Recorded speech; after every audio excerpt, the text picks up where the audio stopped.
സഹോദരരെ, വിശുദ്ധ പൗലോസ്ലീഹ ഹെബ്രായർക്ക് എഴുതിയ ലേഖനം 10-ാം അധ്യായം 1 മുതൽ 14 വരെയുള്ള തിരുവചനങ്ങൾ. നിയമം വരാനിരിക്കുന്ന നന്മകളുടെ നിഴൽ മാത്രമാണ്, അവയുടെ തന്റെ രൂപമല്ല.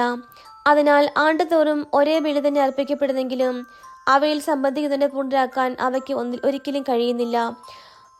അവയ്ക്ക് കഴിഞ്ഞിരുന്നെങ്കിൽ ബലിയർപ്പണം തന്നെ നിന്നു പോകുമായിരുന്നില്ലേ?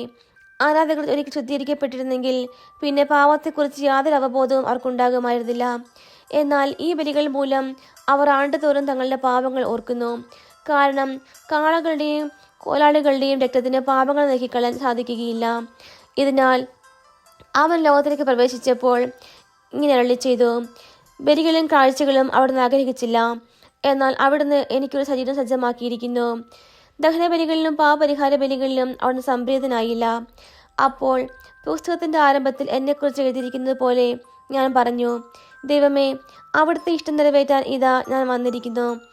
നിയമപ്രകാരം അർപ്പിക്കപ്പെടുന്ന ബലികളും കാഴ്ചകളും ദഹനബലികളും പാപപരിഹാര ബലികളും അവിടുന്ന് ആഗ്രഹിക്കുകയോ ഇഷ്ടപ്പെടുകയോ ചെയ്തില്ല എന്ന് പറഞ്ഞപ്പോൾ തന്നെ ഇങ്ങനെ കൂട്ടിച്ചേർത്തു: അവിടുത്തെ ഹിതം നിറവേറ്റാൻ ഇതാ ഞാൻ വന്നിരിക്കുന്നു. രണ്ടാമത് സ്ഥാപിക്കാനായി ഒന്നാമത്തത് അവൻ നീക്കിക്കളയുന്നു. ആ ഹിതമനുസരിച്ച് യേശുക്രിസ്തുവിന്റെ ശരീരം എന്നേക്കുമായി ഒരിക്കൽ സമർപ്പിക്കപ്പെട്ടത് വഴി നാം വിശദീകരിക്കപ്പെട്ടിരിക്കുന്നു. പാപങ്ങൾ അകറ്റാൻ കഴിവില്ലാത്ത ബലികൾ ആവർത്തർപ്പിച്ചുകൊണ്ട് ഓരോ പുരോഹിതനും ഓരോ ദിവസവും ശുശ്രൂഷ ചെയ്യുന്നു. എന്നാൽ അവനാകട്ടെ പാപങ്ങൾക്ക് വേണ്ടി എന്നേക്കുമുള്ള ഏകബലി അർപ്പിച്ചു കഴിഞ്ഞപ്പോൾ ദൈവത്തിന്റെ വലത്തുഭാഗത്ത് ഉപവിഷ്ടനായി ശത്രുക്കളെ തന്റെ പാദപീഠമാക്കുവോളം അവൻ കാത്തിരിക്കുന്നു. വിശദീകരിക്കപ്പെട്ടവരെ അവൻ ഏകബലി സമർപ്പണം വഴി എന്നേക്കുമായി പരിപൂർണരാക്കിയിരിക്കുന്നു. നമ്മുടെ കർത്താവായ മിശിഹായ്ക്ക് സ്തുതി. സഹോദരരെ, വിശുദ്ധ മർക്കോസ് എഴുതിയ സുവിശേഷം 16-ാം അധ്യായം 9 മുതൽ 20 വരെയുള്ള തിരുവചനങ്ങൾ. ആഴ്ചയുടെ 1-ാം ദിവസം രാവിലെ ഉയർത്തെഴുന്നേറ്റതിനു ശേഷം യേശു ആദ്യം മഗ്ദലന മറിയത്തിന് പ്രത്യക്ഷപ്പെട്ടു. ഇവളിൽ നിന്നാണ് അവൻ 7 പിശാചുക്കളെ പുറത്താക്കിയത്. അവൾ ചെന്ന് അവനോട് കൂടി ഉണ്ടായിരുന്നവരെ വിവരം അറിയിച്ചു. അവർ ദുഃഖത്തിലാണ് വിലപിച്ചിരിക്കുകയായിരുന്നു. അവൻ ജീവിച്ചിരിക്കുന്നു എന്നും അവൾക്ക് കാണപ്പെട്ടു എന്നും കേട്ടപ്പോൾ അവർ വിശ്വസിച്ചില്ല. ഇതിനുശേഷം അവരിൽ 2 പേർ ഗ്രാമത്തിലേക്ക് നടന്നു പോകുമ്പോൾ അവൻ വേറൊരു രൂപത്തിൽ അവർക്ക് പ്രത്യക്ഷപ്പെട്ടു. അവർ പോയി ബാക്കിയുള്ളവർ വിവരം അറിയിച്ചു. അവരെയും അവർ വിശ്വസിച്ചില്ല. പിന്നീട് അവർ 11 പേർ ഭക്ഷണത്തിനിരിക്കുമ്പോൾ അവൻ അവർക്ക് പ്രത്യക്ഷപ്പെട്ടു. ഉയർപ്പിക്കപ്പെട്ടതിന് ശേഷം തന്നെ കണ്ടവർ വിശ്വസിക്കാത്ത നിമിത്തം അവരുടെ വിശ്വാസരാഹിത്യത്തെയും ഹൃദയകാഠിന്യത്തെയും അവൻ കുറ്റപ്പെടുത്തി.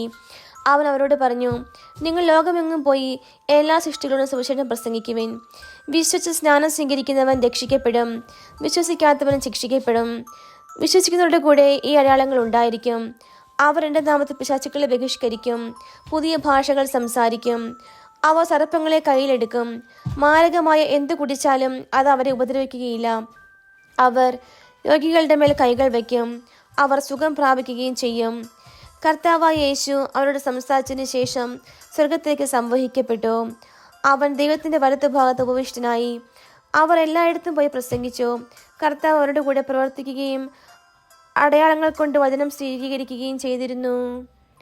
നമ്മുടെ കർത്താവായ മിശിഹായ്ക്ക് സ്തുതി.